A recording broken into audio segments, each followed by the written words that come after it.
how we see ourselves determines how we invest in ourselves. Wow. How I see myself is going to determine how I invest in myself. Go back to the mirror. I look in the mirror. As I look in the mirror, I see myself, again, a low self-image. I see myself as a 3. What does that mean?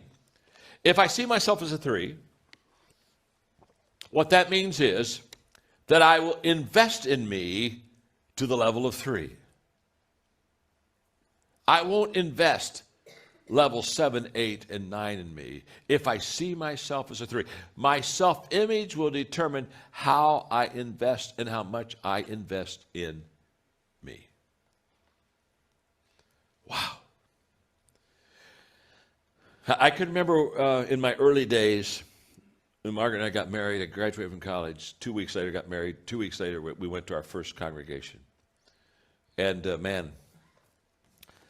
they gave me $80 a week, and I paid the utilities, and we were just poor. We were just poor, okay? Now, that's not new. If you ever talk to a pastor, they always like to outpour each other, okay? It just kind of goes with the DNA. Well, I was poorer than you. Well, let me tell you how poor I was, you know. Whoa. And then we just got in. But I was poor. And my Margaret, she'd say, the thing I hated is when we were anywhere, is if John went into a bookstore, because we didn't have very much money. But John would always buy a book. And I say, Margaret, I have to, if I just get this book, if I could just read this book, oh my gosh, this is going to help me so much. I can hardly wait. And so I'm poor financially, but I'm rich in self-image. I know people that are rich financially and poor in self-image. Let me explain something to you. Your self-image will determine how much you invest in yourself. Your self-image will determine how much you bet on yourself. And what I tell people all the time is this. You've got to bet on yourself.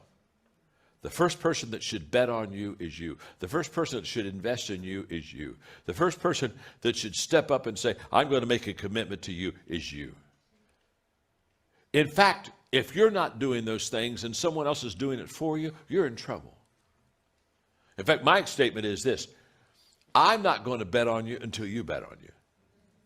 You bet on you, I'll bet on you. But I'm not betting on you till you bet on you. So you go bet on you. And don't come to me. I love these people who want sponsorship. So would you like to sponsor me?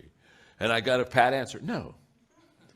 I have no desire to sponsor you. I'll tell you, here's an idea. You sponsor you. Now, when you sponsor you, and you go out and put forth the effort, come around, I may help you out. But I'm not going to give you the first dollar. I'm not going to give you the first time. I'm not going to give you the first of anything. Listen, you give yourself the first of everything. And listen to me carefully. Your self-image will determine how much you'll do that. If you have a high self-image, you'll invest in you, you'll bet in you, you'll give up the time, you'll make the commitments. If you have a low self-image determines all of this.